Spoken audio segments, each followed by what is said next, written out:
Bonjour, je m'appelle Yann Thibault et je suis l'auteur du livre La magie de la liberté ou l'art de se réaliser, qui est le premier volume d'une trilogie sur ce que j'appelle l'écologie intérieure. Et donc dans cette vidéo, je voudrais vous parler de l'art de se réaliser ou du processus de réalisation, d'accomplissement de soi, c'est-à-dire le processus par lequel on peut accomplir ce qui est vraiment important pour soi. Se réaliser, ça veut dire quoi? En fait, c'est très simple. C'est réaliser ses rêves, son rêve, ou sa légende personnelle, selon le vocabulaire que l'on préférera.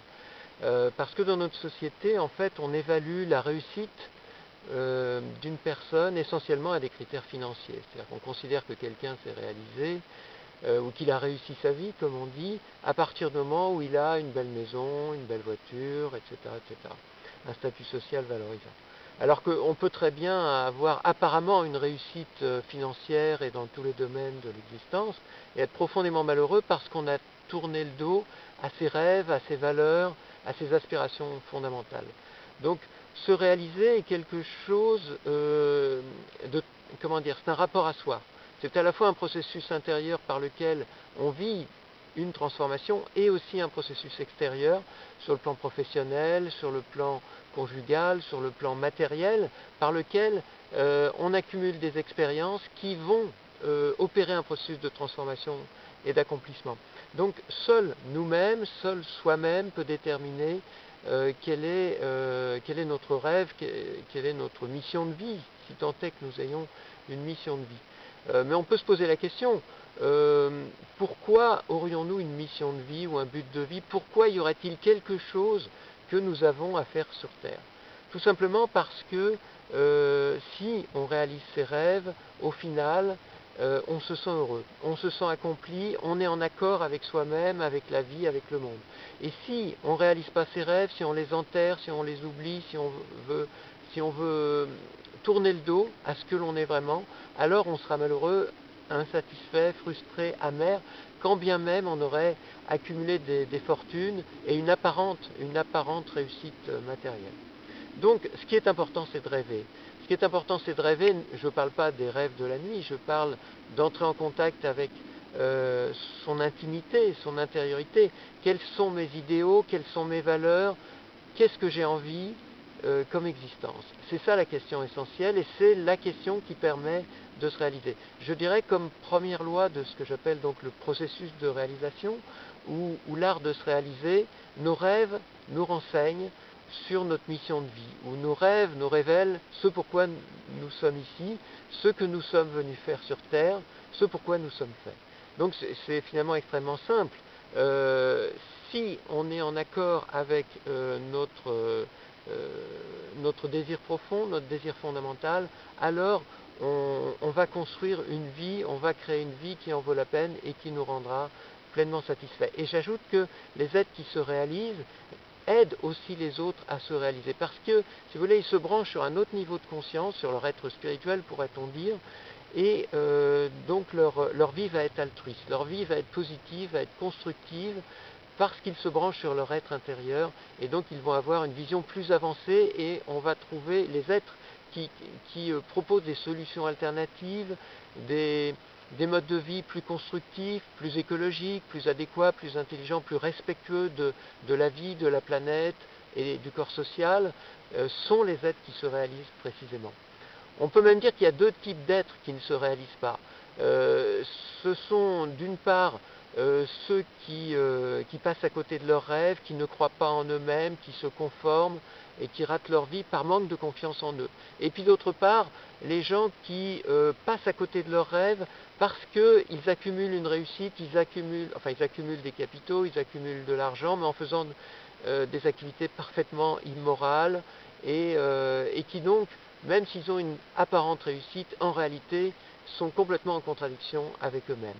Donc fondamentalement, ce qui est important, c'est de rêver et on ne nous l'apprend pas forcément. Alors il y a des gens qui ne savent pas vraiment quels sont leurs rêves, ce qu'ils veulent faire de leur vie. Ce sont des gens en général qui ont appris à se conformer, à rentrer dans des moules, des schémas, des systèmes, des critères, et ne pas s'écouter eux-mêmes. Donc le travail à faire, si je puis dire, c'est de se réconcilier avec soi, avec ses émotions, avec ses sentiments, avec ses désirs, avec ses rêves.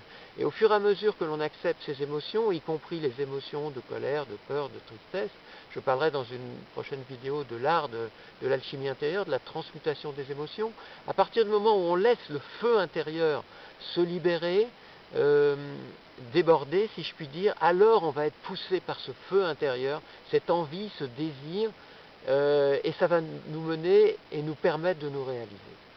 Donc, à partir du moment où on sait à peu près ce qu'on veut faire, il va falloir s'engager, il va falloir faire des démarches, il va falloir faire des choix, établir des priorités. Et pour cela, nous disposons d'un outil fantastique à notre disposition qui s'appelle l'intuition. Alors l'intuition, tout le monde en a entendu parler, mais en fait, très peu de gens savent comment ça marche parce que tout simplement, on ne nous l'apprend pas à l'école, on ne l'apprend pas à la télé, etc. Donc il y a une éducation à faire du processus de réalisation et en particulier s'exercer à l'intuition. Alors je résumerai donc, en ce qui concerne l'intuition, je la résumerai par cette deuxième loi du processus de réalisation. Dans le fond, nous savons ce qui est bon pour nous. Pourquoi j'ajoute dans le fond? Parce que, par exemple, un toxicomane va dire ce qui est bon pour moi, c'est ma drogue, c'est de me droguer, etc. Un alcoolique va dire ce qui est bon pour moi, c'est de boire. Mais en fait, il ou elle sait que son véritable besoin, c'est d'arrêter de boire, c'est d'arrêter de se droguer et de mener une vie normale et d'être en contact avec sa véritable force intérieure, sa véritable stimulation intérieure, au lieu d'aller se perdre dans l'autodestruction des paradis artificiels. Donc en fait, l'intuition, elle est notre patrimoine, notre capital, c'est un don, un talent, un potentiel que nous avons à disposition, mais il faut encore aller l'écouter, aller le rechercher, se mettre à l'écoute de cette intuition. Alors, si vous voulez, en gros, il y a deux façons de faire. D'une manière générale, on utilise la méthode passive. On attend que l'intuition se manifeste par des rêves, des contacts, des coïncidences, des signes. Mais à ce moment-là, on est un petit peu dépendant, on est un petit peu soumis. Mais il y a une deuxième méthode plus active, si vous voulez, plus dynamique, qui consiste à interroger immédiatement, à l'instant même où on a une décision à prendre, notre intuition. Et c'est ce que... Bon, en gros, il y a deux méthodes. Il y a ce qu'on appelle le dialogue avec le guide intérieur, c'est-à-dire l'aspect de nous-mêmes qui a toutes les réponses, qui est dépositaire ce qu'on appelle la sagesse intuitive ou la sagesse intérieure, et qui montre d'ailleurs que nous sommes beaucoup plus que ce que nous pensons être, car si par l'intuition nous pouvons entrer avec notre guide intérieur, notre sage intérieur, c'est que, au fond de nous-mêmes, nous sommes des êtres de sagesse, nous sommes des êtres de connaissance, nous sommes des êtres d'amour, de beauté, d'intelligence, de puissance, et que nous l'ignorons, ou tout au moins nous nous auto-dépressions. Et donc, bon, c'est une des méthodes, évidemment, j'en propose beaucoup, que je propose dans mon bouquin. Et l'autre méthode, c'est tout simplement d'interroger notre ressenti. À l'idée d'un projet, je sais pas, d'un voyage, d'une proposition, d'une initiative, nous éprouvons tout de suite une envie ou une non-envie. On sent, on ressent que cela nous est bénéfique ou pas. Et c'est ce ressenti qui peut se développer et qui est une des formes de manifestation de l'intuition. Mais ce qui est intéressant, c'est d'avoir, par exemple par rapport à ce ressenti immédiat, par rapport à une proposition, d'avoir l'argumentaire, de savoir pourquoi cette proposition, cette idée nous serait bénéfique ou pas. Et donc, pour cela, de dialoguer avec la partie de nous qui est source de ce ressenti, c'est-à-dire notre intuition, notre sagesse intuitive. Et donc, on peut poser comme ça des questions à notre guide intérieur, entre guillemets, qui est pas un guide extérieur, qui est nous-mêmes. On peut poser la question, bon, qu'en penses-tu? Que me conseilles-tu? Pourquoi et s'il y a une réponse en termes de oui et non, pourquoi oui, pourquoi non? C'est important de ne pas rester dans une attitude superstitieuse ou dépendante par rapport à l'intuition. L'intuition, ça se travaille.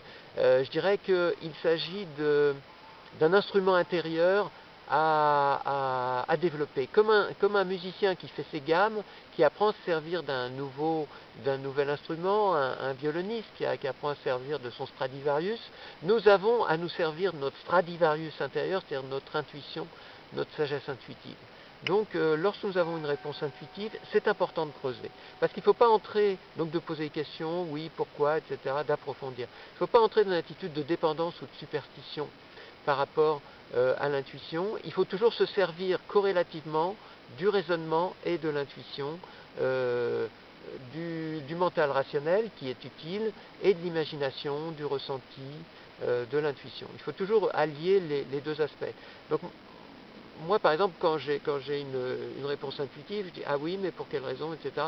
Et je vois si ça me paraît juste, pertinent, etc. Et si je décide de faire l'expérience, j'évalue le résultat. Est-ce que mon intuition s'est avérée exacte ou pas? Et si elle s'est avérée inexacte et ça arrive, j'essaye de comprendre pourquoi. Et à chaque fois, j'ai découvert que c'est parce qu'il y a une interférence émotionnelle. C'est qu'en fait, une peur, une tristesse, une colère a coloré, si je puis dire, ce que je croyais être mon intuition. En fait, ce n'était pas la véritable intuition. Donc il y a un truc très simple pour savoir si l'intuition est valable, si elle est à suivre, c'est de noter l'état de conscience, l'état émotionnel dans lequel on est au moment où on a une réponse intuitive. Si on est dans un état de peur, de stress, de colère, d'insatisfaction, de mal-être, évidemment, c'est cette émotion qui va se manifester. Par exemple, si on est dans un état de tristesse et de désespoir, il est clair que la réponse intuitive ne sera pas la bonne. Si on est dans un état de colère, de haine, évidemment, ce n'est pas une bonne réponse à suivre. Donc, par contre, si on est dans un état de dynamisme, de joie, d'enthousiasme, de précision, un état de joie sereine, pas de joie exaltée ou hystérique, à ce moment-là, il y a tout à parier que la réponse intuitive sera réellement, émènera réellement de l'intuition, de la sagesse intérieure. Et puis, il y a un autre outil fantastique également, celui-là, dont nous disposons pour nous réaliser, vous en avez sans doute déjà entendu parler, ce qu'on appelle le pouvoir de créer sa réalité, ou la fameuse loi d'attraction, et que je résumerai par la troisième loi ou troisième clé du processus de réalisation, qui est la suivante: nous sommes les créateurs de notre réalité. Alors qu'est-ce que ça veut dire? C'est une affirmation qui peut paraître fantaisiste ou fantastique, parce que ça veut dire au final que nous créons ou attirons l'ensemble des circonstances de notre vie, ce qui est nous donner un pouvoir incroyable. Mais c'est un pouvoir, certes, si c'est vrai, mais c'est aussi une responsabilité, parce que si réellement nous créons et attirons l'ensemble des circonstances de notre vie, à ce moment-là, on ne peut plus se plaindre, puisque nous le créons. Alors, ça paraît réellement absurde, a priori. Enfin, moi, la première fois que j'en ai entendu parler, ça me paraissait totalement délirant. Et sur ça, j'ai mis beaucoup de temps, beaucoup d'expérience, j'ai fait beaucoup d'expériences avant d'arriver à la conclusion qu'il s'agissait d'une réalité, à un moment où je me suis rendu compte qu'à un certain niveau, au niveau émotionnel, au niveau du sentiment, je crée ou j'attirais effectivement tous les aspects de ma réalité, et que tout, y compris ce qui ne me convenait pas consciemment, en fait me convenait inconsciemment. Par exemple pour me faire plaindre, ou par exemple pour dire que j'étais victime, etc., etc. Je crois que beaucoup parmi nous pourraient se reconnaître, c'est tout à fait humain, dans cet état de fait. Et donc, pour des raisons parfois névrotiques, émotionnelles, nous attirons également ce qui ne nous convient pas. Et donc du coup, si on s'en rend compte, on peut rectifier le tir. J'ai un exemple très simple. Je suis invité dans une soirée, j'ai moyennement envie d'y aller, mais bon, j'y vais quand même, parce que je n'ai pas envie de dire non. J'y vais quand même, et sur la route, je me perds, je suis complètement perdu, je ne sais plus où je suis. Et je me pose la question, pourquoi je crée cela? Et la réponse qui me vient, c'est parce que je n'ai pas envie d'y aller. Et donc du coup, ou bien je décide d'y aller quand même, parce que finalement ça m'intéresse quand même, et donc j'y vais, je retrouve l'itinéraire, je passe un coup de fil, et voilà, bon.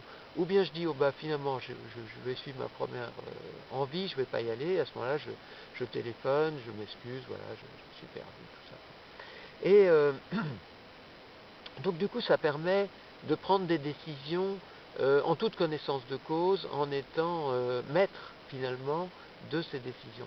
Et puis il y a un autre aspect, ce sont les objections inconscientes. C'est-à-dire, par exemple, on a envie, vraiment envie de quelque chose, on sent que c'est bon pour nous et que ça nous permettrait de nous réaliser, de faire un grand pas, en tout cas dans ce processus. mais on sent qu'on a des peurs, qu'on a des croyances du type j'en suis pas capable, j'ai pas le droit, etc., etc. Alors là, il y a une technique très très simple, c'est d'imaginer que notre but est atteint, que notre ambition se réalise, que notre projet devient réalité. Et aussitôt, les objections émotionnelles se manifestent. Et il n'y en a pas 36 000, il va y en avoir une, deux, trois, rarement plus. On laisse monter la première objection, par exemple, ah mais c'est pas possible, c'est trop difficile, j'en suis pas capable. Et on laisse monter l'énergie émotionnelle, j'en suis pas capable, notion de tristesse, etc. On laisse petit à petit l'émotion se libérer jusqu'à ce qu'on sente que cette croyance est dépassée, parce que finalement, le désir est plus fort. Le désir est plus fort. Et après, on laisse monter une deuxième objection, etc., etc. C'est une technique parmi d'autres. Et aussi une technique intéressante pour se rendre compte, c'est un petit peu ce dont je parlais par rapport à la soirée, lorsqu'on se trouve dans une situation qui ne nous convient pas, on se pose la question pourquoi je crée cela? Pourquoi je crée cela? Et la réponse vient immédiatement. Donc il y a toutes sortes de techniques intéressantes pour travailler sur ce fascinant processus de création de réalité. Et puis, dernière loi, dernière clé de la création de réalité, ça concerne cette fois le futur, donc c'est très lié à la création de réalité. Je l'exprimerai ainsi, vous verrez, il y a un petit paradoxe, c'est nous pouvons changer notre destinée, nous sommes libres de changer notre destinée. Pourquoi? Parce que nous n'avons pas de destinée, c'est-à-dire que nous sommes libres. Il n'existe pas de destin tout tracé. La voyance est une illusion dans la mesure où le futur change tout le temps. Même si on voit quelque chose qui irait idéalement se réaliser, on va prendre des décisions, avoir des pensées, avoir des émotions entre-temps qui vont petit à petit changer la réalité. Donc en fait, le futur change tout le temps, c'est ce qui fait son charme. Et c'est aussi pourquoi nous sommes là. C'est parce que nous avons un total libre arbitre à l'intérieur de forces qui sont en nous, des forces émotionnelles, de l'hérédité, ce que nous sommes, mais à l'intérieur de ce schéma, de ces forces, nous pouvons réellement changer notre destinée et créer le futur dont nous rêvons. En fait, il n'existe pas une destinée, mais il existe des futurs possibles, des futurs probables. Et en fait, ce qui est intéressant, oui, alors par rapport à la voyance, ce que je voudrais dire, c'est qu'il y a quelque chose de très trompeur. Quand on se projette dans le futur, on va avoir des scènes très précises d'un futur. Et donc, moi j'ai souvent fait l'expérience, je me suis rendu compte que, aussi bien pour moi à titre individuel qu'au niveau collectif pour la société en général, j'avais des images très précises. Et en fait, c'est un phénomène très général. Et donc, je me suis dit, ça va se réaliser. Et je me suis rendu compte quelques années après que ça ne s'est pas du tout réalisé comme ça. Et donc c'est un phénomène très trompeur. Et alors pourquoi ça ne s'est pas réalisé comme ça? Parce que ce qui est vrai à un moment ne l'est plus ensuite, et en plus, nous voyons souvent ce que nous voulons voir ou ce que nous craignons de voir. Donc encore une fois, il y a des interférences émotionnelles. Mais pour cette raison même, c'est intéressant de travailler sur ces interférences émotionnelles parce que ce sont des forces agissantes qui sont en train de créer notre réalité. Bon, si ce sont des futurs positifs, c'est parfait. Si ce sont par exemple des peurs, je sais pas, d'une maladie, d'un accident, etc., c'est plus problématique parce que c'est ce que nous sommes inconsciemment en train de créer. Bon, si par exemple on se projette dans le futur et on se voit avoir un accident, on peut se poser la question pourquoi je crée cela, sentir l'émotion, voir d'où ça vient dans son passé, qu'est-ce qu'on reproduit, de quoi on a peur, et se libérer de cette création de réalité et créer de nouveau une réalité entièrement positive. Donc c'est intéressant, cette projection dans le futur, ce voyage dans le futur, pour choisir son futur et créer une réalité entièrement positive. Aussi c'est intéressant pour avoir des idées. Par exemple, une autre technique, c'est de se projeter dans un futur idéal où on se serait magnifiquement, idéalement réalisé, donc dans 10, 20, 30 ans, et puis de revenir en arrière et de se poser la question comment on en est arrivé là. Et on a tout un cursus, un processus qui vient à l'esprit, par lequel on voit comment on a fait, quelle initiative, quelle idée on a suivi pour arriver à cette réalisation idéale. Et donc ça peut nous fournir des idées pour nous réaliser idéalement. Mais il faut savoir que ce qu'on verra dans le futur, c'est jamais ce qui se passera effectivement, parce que le futur n'est pas fixé, que nous avons une totale liberté de manœuvre. Voilà ce que je voulais vous dire très rapidement dans cette courte vidéo sur le processus de réalisation. Et dans une prochaine vidéo, je détaillerai le processus de transmutation émotionnelle, comment on peut dépasser, guérir, transmuter ces émotions douloureuses et les transformer en sentiments positifs, en énergie de vie, en lucidité, en conscience, en sagesse. Voilà, merci de m'avoir écouté, à bientôt.